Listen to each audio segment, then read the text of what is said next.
أسفرت جولة بحرية ترفيهية في مياه البحر قرب السعيدية عن حادث مأساوي أودى بحياة شاب مغربي وأصاب آخر بجروح خطيرة بعدما اعترضهما رصاص الجيش الجزائري.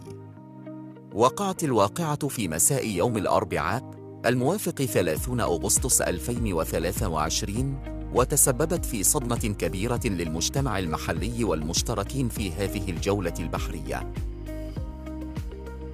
ووفقاً للمعلومات الواردة من مصادر موثوقة، كان الشابان المغربيان اللذان كانا يستمتعان بجولة ترفيهية على دراجة بحرية من نوع جيتسكي يمتطيانها في مياه البحر القريبة من الحدود البحرية مع الجزائر.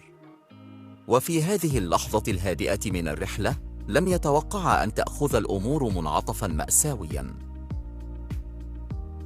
بشكل مفاجئ تعرض الشابان لإطلاق نار من قبل قوات الجيش الجزائري، حيث تلقوا عدة طلقات نارية أصابت إحداهما بجروح خطيرة، فيما أودت الرصاصات الأخرى بحياة الشاب الآخر على الفور.